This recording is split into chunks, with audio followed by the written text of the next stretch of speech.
There have been at least 2 fatal accidents involving cyclists in recent months. The recent Transport Committee report on road safety went further to comment that there was potential for cyclists' perception for safety to be at odds with police enforcement activity. Can I ask, what are the police doing to promote cycling safety? What can individual cyclists and other road users do to ensure the safety of cycling? To Deputy Chief, please. Thank you very much, Commissioner. As was reported at the last meeting, and it's in the minutes, that fatal accidents as a whole have decreased over the last 12 months, and that's a trend which we are very grateful for seeing happening. And that's as a result of a number of different activities. As regards cyclists in particular, of course, any fatalities are a matter of great regret, no matter what the circumstances that they surround them. This year to date, there has been 1 cycling fatality in Devon and Cornwall, which has resulted in an individual being charged.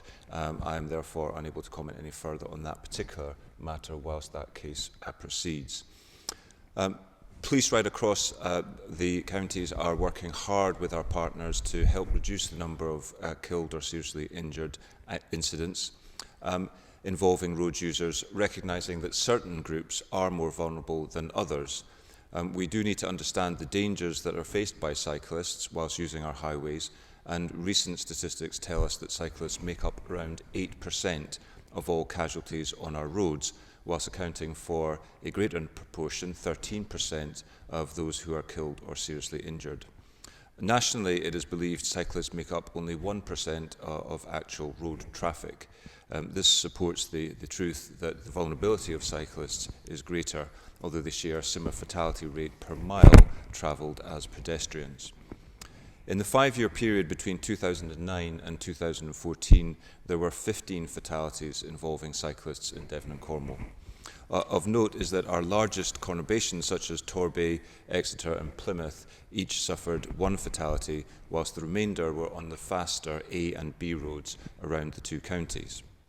This leads us to, again, a fairly obvious truth that where speed of traffic is greater, the risk of serious injury to cyclists is also increased.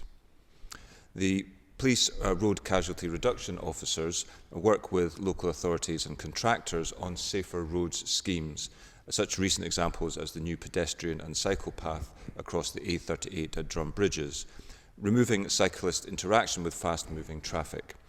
Current work at Bridge Road in Exeter includes bespoke facilities for cyclists alongside the capacity expansion that road brings.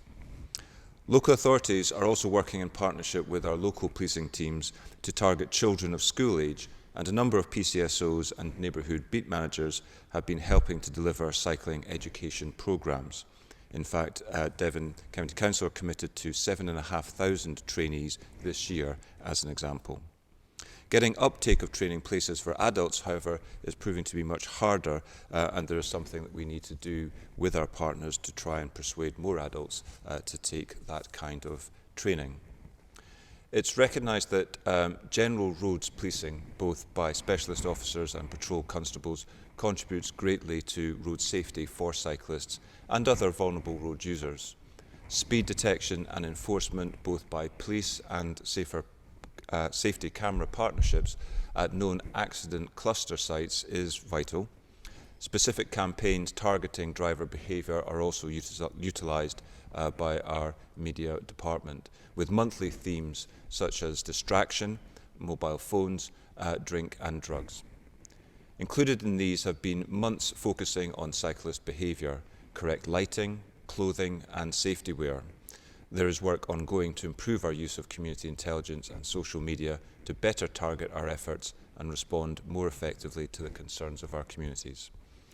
Individual cyclists and road users also bear a personal responsibility for their own actions, and we would encourage patience and empathy towards each other.